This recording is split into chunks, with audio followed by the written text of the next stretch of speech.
Salut, j'espère que vous allez bien. Donc, on va continuer avec. Je vais faire ça pour que vous verrez tout. Avec les validations. Donc, on va attaquer une autre validation qui est aussi très intéressante, c'est celle qui est asynchrone. Voilà. Donc, on va simuler ici une validation asynchrone, hein, comme si on allait vers un serveur, pour nous éviter de créer un serveur tout de suite. Donc, on va retourner juste les promises. Il est où même là. Voilà. Donc, on fait un resolve ici. Et on va faire un petit set timeout pour simuler un petit temps d'attente, hein, de 3 secondes et on va résolve ici si la valeur n'est pas, bien sûr, notre fameux 1, 2, 3, 4, 5, 6, 7. Voilà, si c'est 1, 2, 3, 4, 5, 6, 7, ça veut dire que le pseudo a été pris. Si c'est pas 1, 2, 3, 4, 5, 6, 7, là, c'est que c'est bon, c'est valide. Maintenant, pour faire la validation, on va se mettre ici en validation et on va dire async validation. Voilà. Donc, comme ça, je ne vais pas utiliser des den, je vais mettre le mot-clé async ici. Et puis, je fais ça. Je prends la valeur que l'utilisateur a saisie et mon petit set ici. Ensuite, je fais un isValid est égal à await SM de la valeur. SM, c'est lui ici, hein. Voilà. Maintenant, je fais si c'est pas valide, comme on l'avait fait la dernière fois, je dis, bon voilà, doit être 1, 2, 3, 4, 5, 1, 2, 3, 4, 5, 6, 7. Ou si vous voulez, on peut retourner peut-être un objet ici. Donc, on fait ici, cons valide est égal à ceci. Donc, on retourne valide. Et on retourne aussi un message depuis notre fameux serveur. Donc, s'il valide, on retourne rien du tout. Sinon, on dit doit pas être. Mais déjà pris. Déjà pris, hein, c'est bien. Déjà pris. Voilà. Donc là, ici, maintenant, on a await ceci. Et là, on a notre valide. Donc, au lieu de valide, on va l'appeler response. Donc, on va dire ici response.valide. Alors, je vais faire comme ça, on fait du destructuring, hein. Voilà. Donc, si valide, si c'est pas valide plutôt, j'envoie le message. Voilà. Et bien sûr, je n'oublie pas de retourner, bien sûr, au système la réponse que le serveur a envoyée. Donc, à ce niveau, c'est déjà bon. Maintenant, ce qu'on va constater, c'est que quand on va commencer à saisir, on ne voit rien. Mais si on patiente légèrement au bout de 3 secondes, voilà, il y a une validation qui s'est bien passée. Donc, on ne va pas laisser l'utilisateur poireauter comme ça. Il y a une propriété interne à IP ici qu'on peut utiliser pour dire que voilà, on est en train de valider. Donc je me mets ici, je duplique la ligne là et j'utilise la propriété validating. Voilà, si il est en train de valider, en ce moment, je lui dis que bah, monsieur, je suis en train de valider votre pseudonyme. Donc validation en cours. Bon, bon point. Donc du coup, quand je tape ici, parfait, il me dit validation en cours. Ok. Et maintenant, quand c'est bon, il dit ça. Maintenant, si je tape 1, 2, 3, 4, 5, 6, 7, 8, il me dit validation en cours.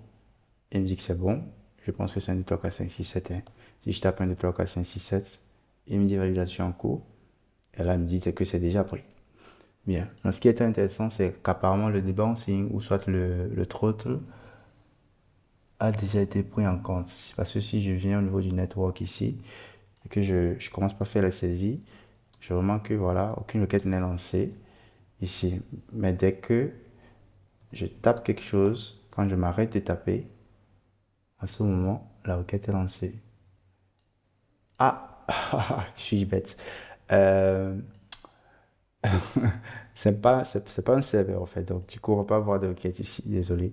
Puisque c'est un faux truc, c'est un promise ici. Donc pour savoir si c'est lancé ou pas, on va faire un console log ici. Euh, server. Appelons ici server, comme ça. Comme ça, on sait si notre serveur est appelé.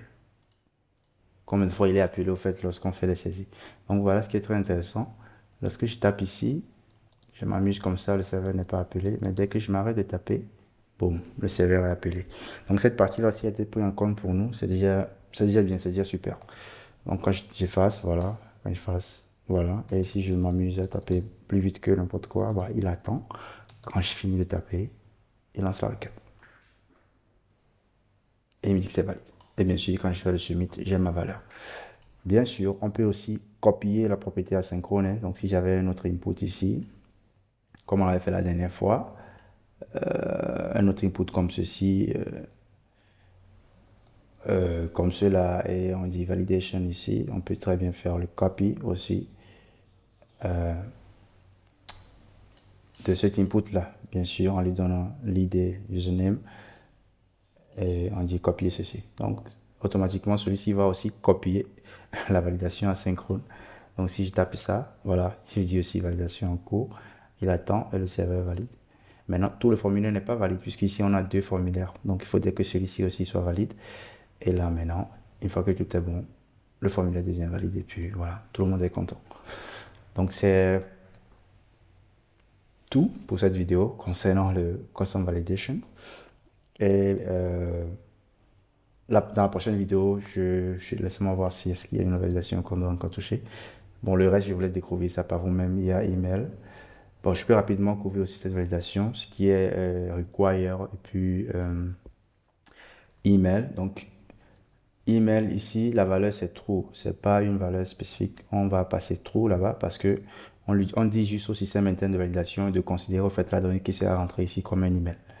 Voilà. Donc, on va donner aussi un message spécifique. Donc, message doit être email.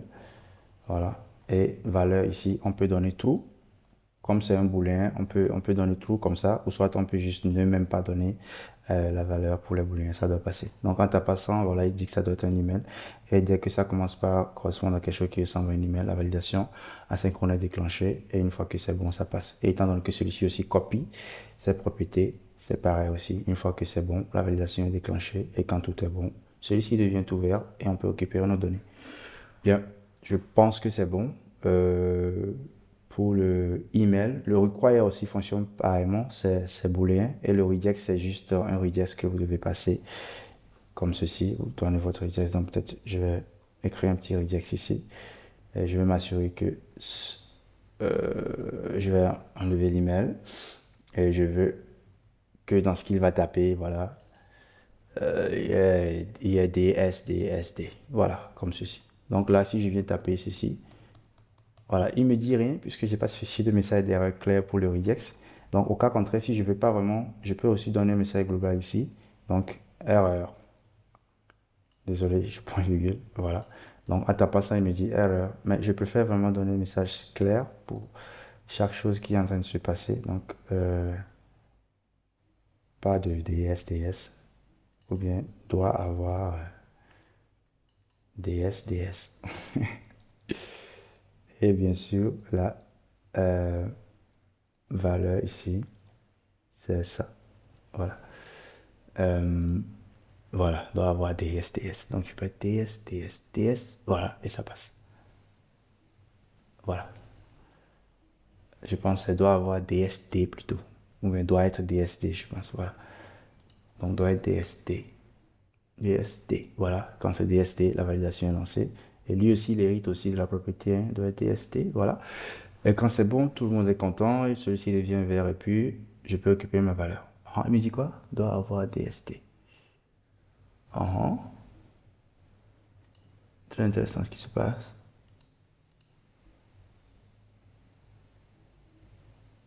Doit avoir DSD. C'est pas mon Radius qui est en train de me foutre du bordel, peut-être ça. Ça doit exactement être le DSD. Bah, ça c'est que c'est. Case insensitive, NG, ou bien plusieurs formations une seule fois. DSD.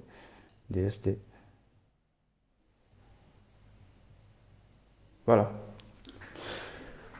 Donc, avec le G, je pense qu'il matchait plusieurs fois. Hein. Ce qu'on fait du Radius avec le G, c'est pour lui demander de matcher plusieurs fois.